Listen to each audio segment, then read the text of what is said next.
Good morning, 5th graders. Today we are going to read Chapter 7 in Bridge to Terabithia. I hope that all of you are having an absolutely fantastic break, and I hope you all are enjoying this book as much as I am. In this next chapter, we're going to be introduced to Leslie's parents. You can find Chapter 7 on page 65. It is titled The Golden Room. Mr. Burke had begun to repair the old Perkins place. After Christmas, Mrs. Burke was right in the middle of writing a book, so she wasn't available to help, which left Leslie the jobs of hunting and fetching. For all his smartness with politics and music, Mr. Burke was inclined to be absent-minded. He would put down the hammer to pick up the how-to book, and then lose the hammer between there and the project he was working on. Leslie was good at finding things for him, and he liked her company as well. When she came home from school and on the weekends, he wanted her around. Leslie explained all this to Jess. Jess tried going to Terabithia alone, but it was no good. It needed Leslie to make the magic. He was afraid he would destroy everything by trying to force the magic on his own, when it was plain that the magic was reluctant to come for him. If he went home, either his mother was after him to do some chores, or Maybelle wanted him to play Barbie. Lord, he wished a million times he'd never helped buy that stupid doll. He'd no more than lie down on the floor to paint than Maybelle would be after him to put an arm back on or snap up a dress. Joyce Ann was worse. She got a devilish delight out of sitting smack down on his rump when he was stretched out working. If he yelled at her to get the heck off him, she'd stick her index finger in the corner of her mouth and holler, which would, of course, crank up his mother. "Jessie Oliver, you leave that baby alone. What you mean lying there in the middle of the floor doing nothing anyway? Didn't I tell you I couldn't cook supper before you chopped wood for the stove?" Sometimes he would sneak down to the old Perkins place and find Prince Terrian crying on the porch where Mr. Burke had exiled him. You couldn't blame the man. No one can get anything done with that animal grabbing his hand or jumping up to lick his face. He'd take P.T. for a romp in the Burke's upper field. If it was a mild day, Miss Bessie would be mooing nervously from across the fence. She couldn't seem to get used to the yipping and snapping, or maybe it was the time of year, the last dregs of winter spoiling the taste of everything. Nobody, human or animal, seemed happy, except Leslie. She was crazy about fixing up that broken-down old wreck of a house. She loved being needed by her father. Half the time they were supposed to be working, they were just yakking away. She was learning, she related glowingly, at recess to understand her father. It had never occurred to Jess that parents were meant to be understood, any more than the safe at Millsburg First National was sitting around begging him to crack it. Parents were what they were. It wasn't up to you to try to puzzle them out. There was something weird about a grown man wanting to be friends with his own child. He ought to have friends his own age and let her have hers. Jess's feelings about Leslie's father poked up like a canker sore. You kept biting at it and it gets bigger and worse instead of better. You'd spend a lot of time trying to keep your teeth away from it. Then sure as Christmas, you forget the silly thing and chomp right down on it. Lord, that man got in his way. He even poisoned what time he did have with Leslie. She'd be sitting there bubbling away at recess, and it would be almost like the old times. Then without warning, she'd say, "Bill thinks so-and-so." Chomp, right down on the old sore. Finally, she noticed. It took her until February, and for a girl as smart as Leslie, that was a long, long time. "Why don't you like Bill?" "Who said I didn't?" "Just errands. How stupid do you think I am?" "Pretty stupid sometimes. But what he actually said was, what makes you think I don't like him?" "Well, you never come to the house anymore. At first I thought it was something I'd done. But it's not that. You still talk to me at school. Lots of time I see you in the field playing with P.T., but you don't even come near the door." "You're always busy." He was uncomfortably aware of how much he sounded like Brenda when he said this.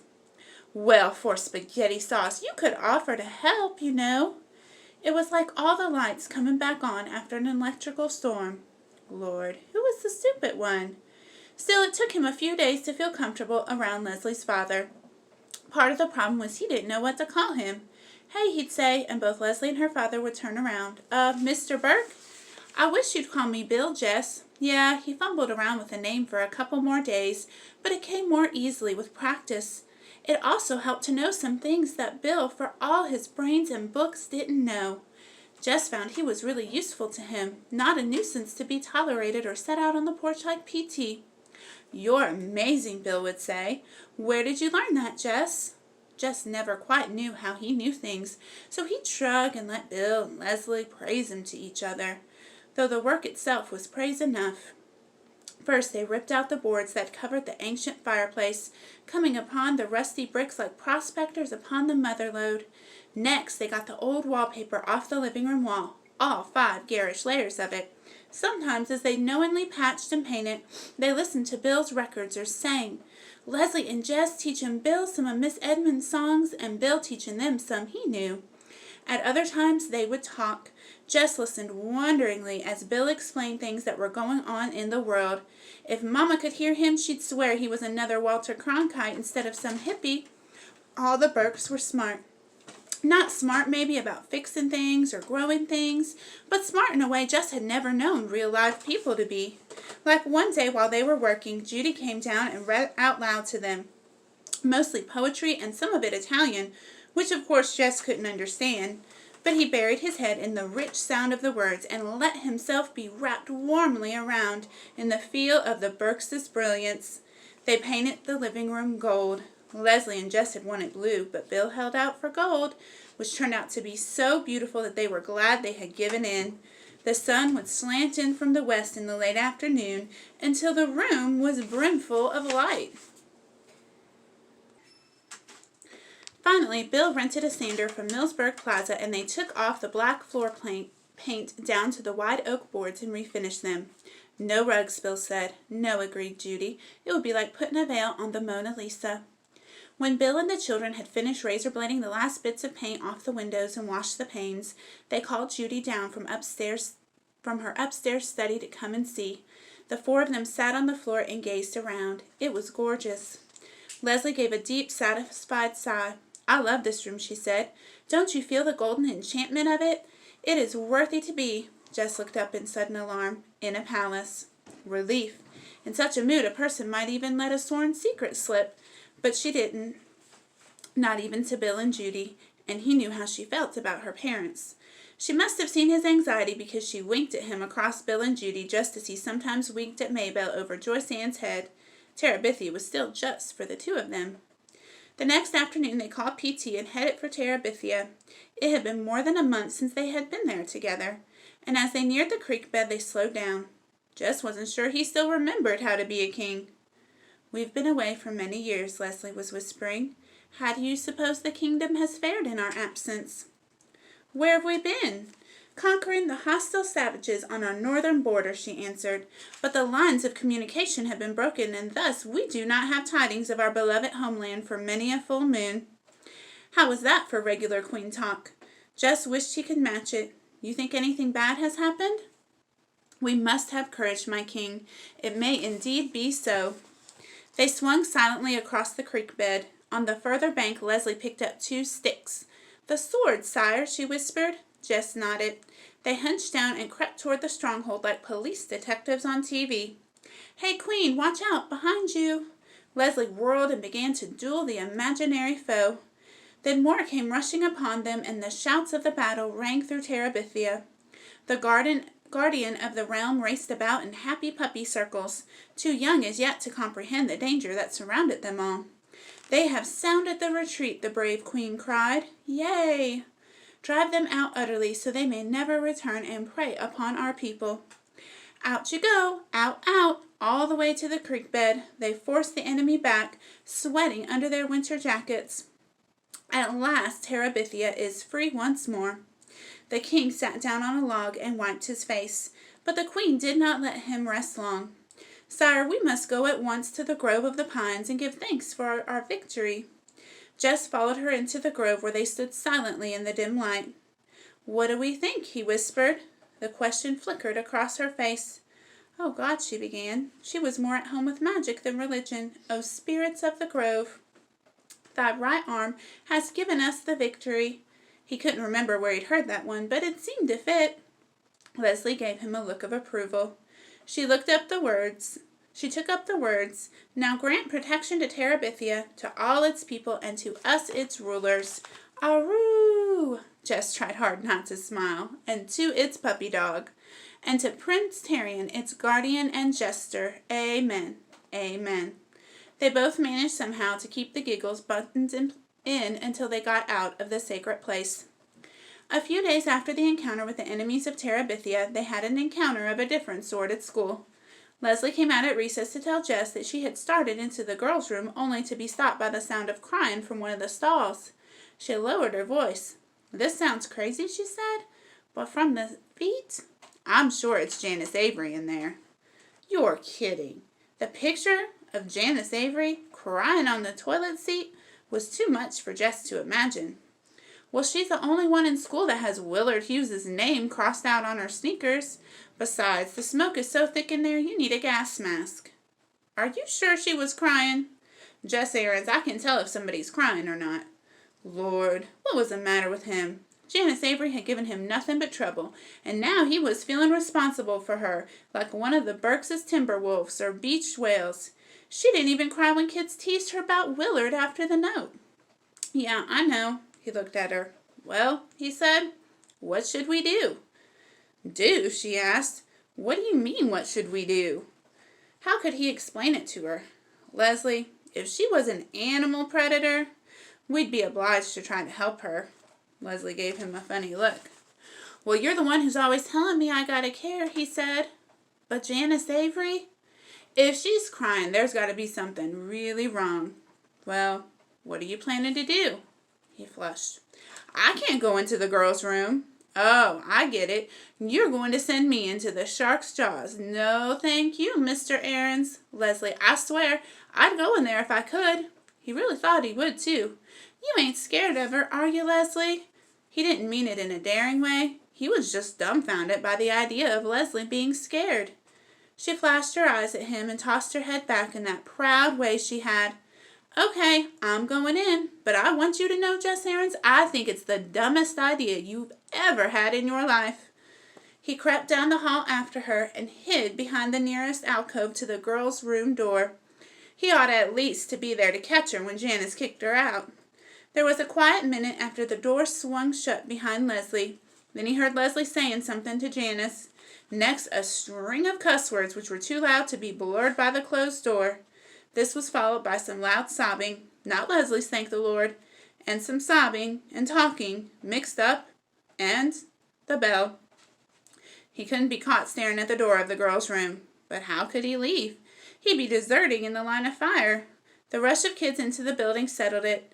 He let himself be caught up in the stream and made his way to the basement steps, his brain still swirling with the sounds of cussing and sobbing. But in the 5th grade classroom he kept his eye glued on the door for Leslie.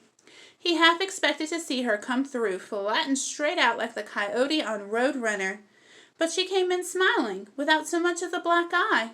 She waltzed over to Mrs. Meyer and whispered her excuse for being late, and Mrs. Meyer beamed at her with what was becoming known as the Leslie Burke Special.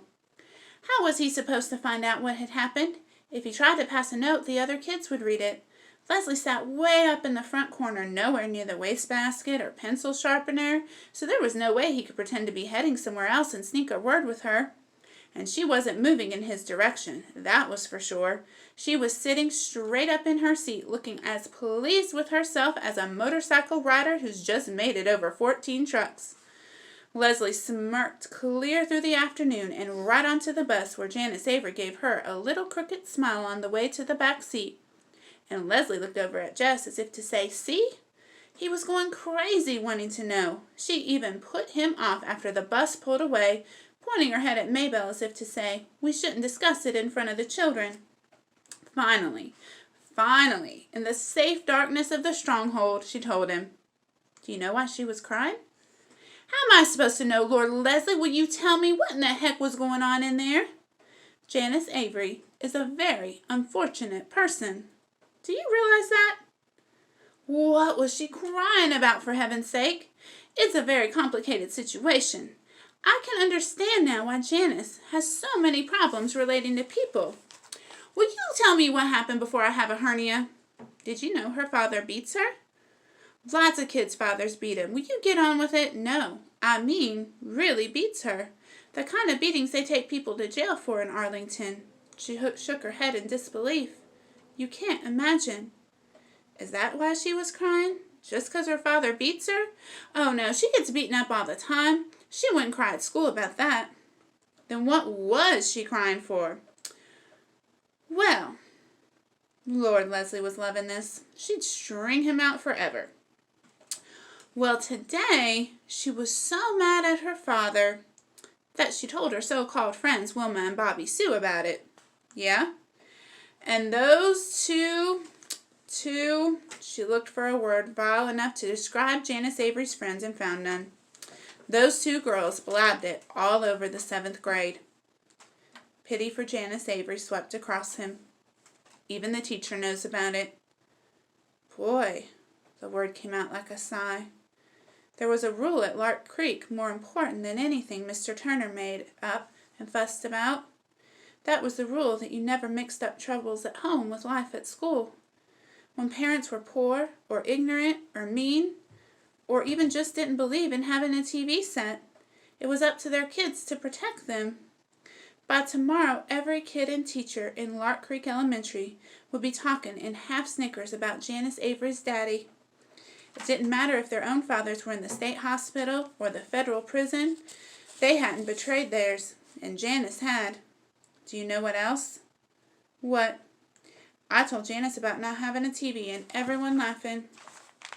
I told her I understood what it was like to have everyone think I was weird. What'd she say to that? She knew I was telling the truth. She even asked me for advice as if I was dear Abby. Yeah? I told her just to pretend she didn't know what on earth Wilma and Bobby Sue had said or where they had got such a crazy story, and everybody would forget about it in a week. She leaned forward, suddenly anxious. Do you think that was good advice? Lord, how should I know? Make her feel better? I think so. She seemed to feel a lot better. Well, it was great advice then. She leaned back, happy and relaxed. Know what, Jess? What? Thanks to you, I think I now have 1 1/2 friends at Lark Creek School. It hurt him for it to mean so much to Leslie to have friends. When would she learn they weren't worth her trouble? Oh, you got more friends than that. Nope, 1 1/2. Monster Mouth Myers doesn't count. There in their secret place, his feelings bubbled inside him like a stew on the back of the stove. Some sad for her and her lonesomeness, but chunks of happiness, too. To be able to be Leslie's one whole friend in the world as she was his, he couldn't help being satisfied about that. That night, as he started to get into bed, leaving the light off so as not to wake the little girls, he was surprised by Maybelle's shrill little, Jess! How come you still awake? Jess, I know where you and Leslie go to hide. What do you mean? I followed you. He was at her bedside in one leap. You ain't supposed to follow me. How come? Her voice was sassy. He grabbed her shoulders and made her look him in the face. She blinked in the dim light like a startled chicken.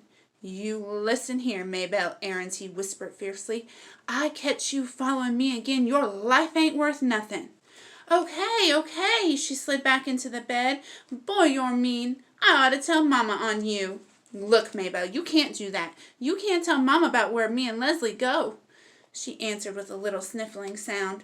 He grabbed her shoulders again. He was desperate. I mean it, Maybelle. You can't tell nobody nothing. He let her go. Now, I don't want to hear about you following me or squealing to Mama ever again. You hear? Why not? 'Cause if you do, I'm going to tell Billie Jean Edwards you still wet the bed sometimes. You wouldn't. Boy, girl, you just better not try me. He made her swear on the Bible, never to tell and never to follow. But still, he lay awake a long time. How could he trust everything that mattered to him, to a sassy 6-year-old? Sometimes it seemed to him that his life was delicate as a dandelion. One little puff from any direction, and it was blown to bits. All right, that is it for Chapter 7. We are going to read Chapter 8 next time. It is titled Easter. I will see you guys next time. I hope you're reading. I hope you're finding time to relax. And I hope you're not playing too much Fortnite. You know who you are. Talk to you later. Bye.